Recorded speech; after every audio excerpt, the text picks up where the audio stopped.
Tu falou dessa questão do pensamento, né? A pessoa, então, ela tem aquele pensamento, aquela ruminação mental negativa. E como que funciona essa questão mais na prática, assim, que tu vê no consultório, do relato dessa pessoa que já tá com burnout? Quais são as percas cognitivas que ela tem do ponto de vista memória, foco, atenção? Tu poderia pontuar um pouquinho mais nessa questão para nós? Com certeza.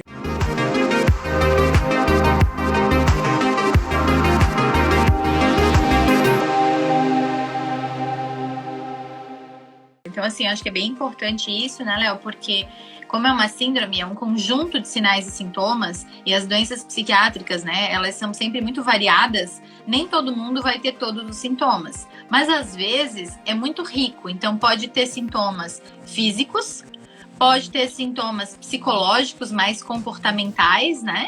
E pode ter sintomas que a gente diz que são somáticos, que são psicossomáticos, tem uma origem no emocional, mas aparecem numa forma física. Então, por exemplo, assim, cai a imunidade, tá sempre doente, é gripe toda semana, é candidíase, infecção urinária, se não tá com candidíase, tá com infecção urinária, é herpes labial, é uma lesão de pele, uma urticária que não melhora. Então, assim, essas coisas elas vão aparecendo no soma, né, no corpo, porque algo na psique não vai bem. E isso, na prática clínica, a gente vê claramente, né? Então, até que aconteçam sintomas psíquicos dos pensamentos negativos, de um tom de humor mais depressivo e tal, já tem muito tempo essa síndrome acontecendo. É a evolução. No começo, são os sintomas físicos. Ah, agora eu tenho dor de cabeça, agora eu tenho insônia, não consigo mais dormir. E aí onde vem os problemas, porque até que a gente se dê conta, a gente vai o quê? Se automedicando, né? Ah, bebe um pouco mais de álcool no fim de semana, porque daí dorme melhor, para relaxar. Ah, daí o amigo fuma um baseado, quem sabe é uma boa ideia, e aí cogita usar, né? Ou então começa açúcar. Exatamente. Vou descontar na comida e tá na faculdade, ganha 15 quilos de um semestre pro outro, né? Então, assim, essas coisas podem acontecer, não são raras, e é importante que a gente perceba enquanto elas estão ainda em andamento, né? Eu acho interessante colocar que ela é uma síndrome de má adaptação ao estresse, né? Então, a gente tem o estresse real, vida real, né? A faculdade, as provas, questões financeiras, falta de tempo, privação de sono, tudo isso é real, existe na nossa vida, né? Mas existe como a gente interpreta, como a gente dá significado a isso. E, normalmente, essa síndrome, ela afeta mais as pessoas que têm exatamente o perfil do médico, né? Que são pessoas ambiciosas, idealistas, competitivas, né? A gente não quer só estudar, a gente quer estudar para tirar 10, né? A gente não quer só passar de semestre raspando. A gente quer passar, quer ir bem na apresentação, quer que o professor elogie, a gente quer sentir que a gente sabe. Então, tudo isso traz uma autocobrança muito grande, né? Estudante que está estudando para medicina, que daí ele fica na noia do vestibular, quantas acertou, quantas não acertou, não posso ir pior que o ano passado, não posso ir pior que o Enem, o vestibular, fica nessa loucura aí, né? Que é uma fase bem complicada.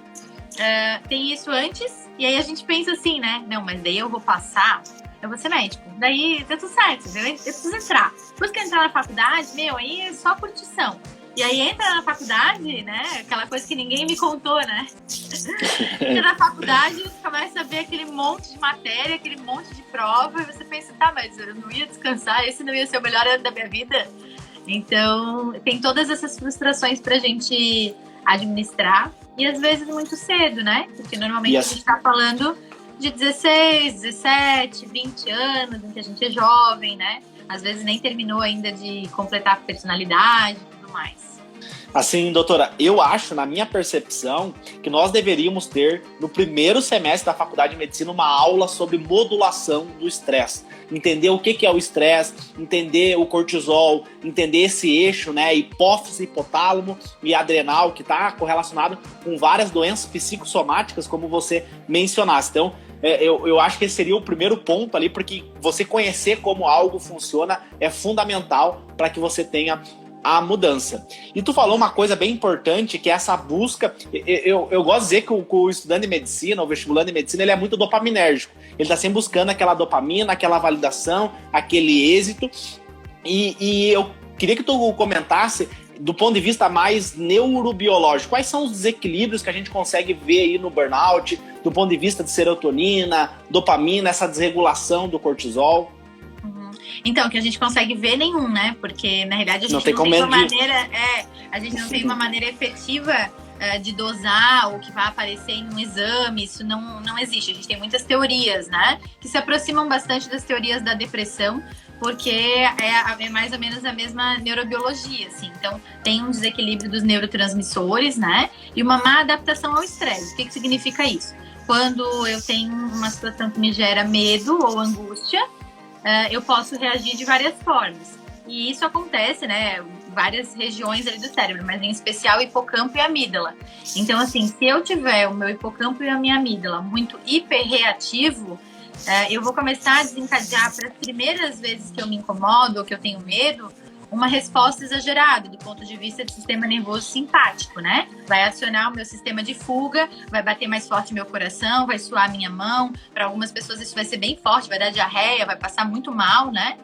E aí o que acontece, que é uma parte inteligente do nosso cérebro, mas que nessa hora nos sabota, é que a gente tem uma memória de resposta.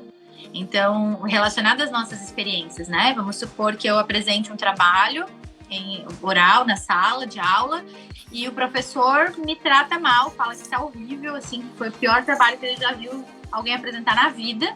Eu fico super nervosa, uma situação super constrangedora. Isso é uma experiência que vai na hora me dar essa resposta simpática, vai me suar a mão, vou ficar toda tensa, dor nas costas, o coração acelerar, a sensação de falta de ar, e vai acabar essa situação. Mas o meu cérebro registrou isso.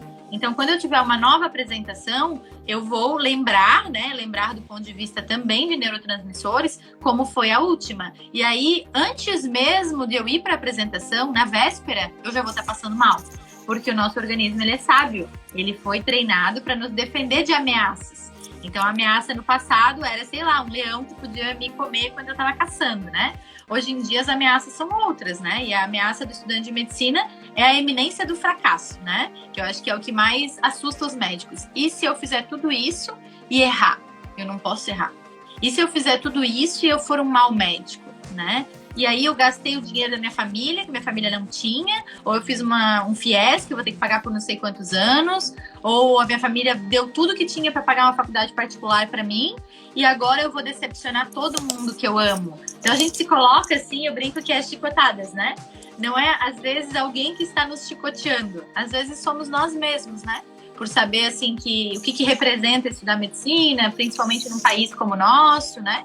Então, acho que isso tudo acaba mexendo e desencadeando essas respostas, né?